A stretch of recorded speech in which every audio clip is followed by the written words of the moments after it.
शुक्रिया कि आप लोगों ने मुझे इस लायक समझा कि मैं यहाँ पर आकर के और 2 शब्द अपने ब्राह्मण परिवार, अपने ब्राह्मण समाज के लिए आप लोगों के साथ साझा करूं। मेरा मानना यही है कि हम जो पहले बोला करते थे अहम ब्रह्मास्मि, उसका मतलब लोगों को समझ में आया कि अहम ब्रह्मास्मि क्यों बोला जाता था, कि मैं ही ब्रह्मा हूं।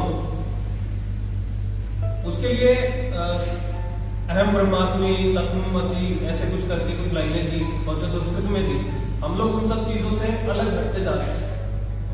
मैं पेशे से कंप्यूटर टीचर हूं और मैं इन सब चीजों का बहुत महत्व तो पहले जानता था। जब तक मेरी स्कूल लाइफ थी तब तक मैं संस्कृत के अंदर बहुत अच्छा था, लेकिन जब से मैंने आधुनिकीकरण में प्रवेश किया और अपनी परिपाटी ऐसी बनाई जिस परिपाटी से मैं आगे बढ़ रहा हूं, लेकिन ज्ञान अर्जित करने के साथ साथ मैं ज्ञान का दूसरों को आदान प्रदान भी कर रहा हूं।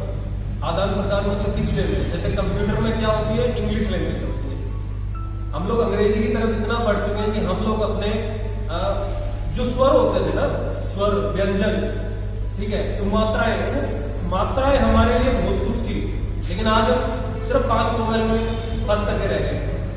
तो हम लोगों को क्या करना पड़ेगा, उन मोबाइल से निकल करके हमें दोबारा अपनी मात्राओं में, स्वर में, व्यंजन में प्रवेश करना होगा। और उसी के साथ, क्योंकि जब तक मात्रा होगी, देखो हम एक मन से जुड़ते हैं, किसी के साथ भी जुड़ते हैं ना, तो मन किससे जुड़ता है? अपने जो पहले के संस्कार होते हैं ना, पुराने संस्कार, उन सब चीजों से। अच्छा, हम अंग्रेजों से किस तरीके से इंटरेक्ट कर पाते हैं आज की डेट में? कैसे? इंग्लिश लैंग्वेज से। लेकिन हम लोग जब अपने ब्राह्मण भाई से किसी से मिलते हैं तो hi, hello, yeah this is Manish Kaushik, this is Aman Vats, इस तरीके से करके बात करते हैं। लेकिन हमारे जो पुराने लोग थे, वो लोग राम राम सबसे पहले बोला जाता था। और हम लोग अगर किसी के साथ बातचीत करते हैं, अगर मान लो किसी टीचर से बात करते हैं तो हम सर लगा के बात करते हैं, लेकिन हम कभी नहीं बोलते कि गुरुजी नमस्कार। नाम के साथ में सर लगा के बोलते हैं। अगर मैं बात करूं अखिलेश सर, तो सर लगा के बात कर रहे हैं ना, लेकिन गुरुजी बात कर रहे हैं तो उनका नाम हम नहीं ले पा रहे। जय परशुराम भाई। अच्छा, मैं एक दूसरी चीज, हम परिवारों में अलग अलग परिवार से बिलोंग करते हैं, लेकिन हमारा मूल परिवार एक ही है। मूल परिवार मतलब ब्राह्मण समाज। भाई से आप स्थान में रख दीजिए। तो मूल परिवार से जुड़े, और जब तक आप मूल परिवार की एक परिभाषा नहीं समझेंगे तब तक आप उस परिवार से जुड़ने का कोई फायदा नहीं होगा। तो परिवार से जुड़िए। दूसरी चीज, अच्छा, कोई भाई लोग क्या होता है कि हम लोग किसी भी ग्रुप से जुड़ते हैं, किसी भी एक परिवार के साथ जुड़ते हैं, तो तन, मन, धन, तीनों चीजों से जुड़ते हैं, ठीक है। लेकिन किसी भाई के पास अगर धन ना हो, तन और मन से वो जुड़ा रहे, वो इंसान जहां पे आप कहें वहां पर खड़ा रहे, आपके साथ लड़े, आपके साथ आगे बढ़े, किसी की सहायता करने आपके साथ करे। अगर धन से नहीं कर रहा तो उसको पीछे ना छोड़े। मेरा ये विचार है।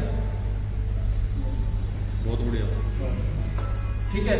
और परिवार के अंदर हर तरीके के लोग होते हैं। परिवार का मुखिया ही होता है, मुखिया को आगे बढ़ाए। सबसे पहली चीज जो हम बड़े बुजुर्गों के बारे में बोलते हैं, जब तक बड़े बुजुर्ग आगे नहीं होंगे तब तक हम लोग को आगे होना और पीछे होना कोई मतलब नहीं रखता। अगर बड़े बुजुर्ग हमारे सामने हैं, हमारे आगे हैं, क्योंकि उन लोगों ने क्या है, पुराना समय देखा, पुराने समय से जो चलती आई परिपाटी देखी है, ठीक है। जिस समय से चल करके वो परिपक्व हुए हैं अपने परिवार के प्रति, अपने समाज के प्रति, अपने कुल के प्रति। हम लोग आज बोलते हैं ब्राह्मण जाति से, हम लोग ब्राह्मण कुल से हैं। तो हम अपने आप को पहले समझें, फिर एक परिवार में प्रवेश करें। और सबसे पहली चीज, आप सभी भाइयों का तहे दिल से शुक्रिया अदा करना चाहता हूं कि मुझे इस लायक समझा कि आप अपने परिवार में, यानी अपना परिवार यानी हमारा खुद का परिवार में हमें जगह दें।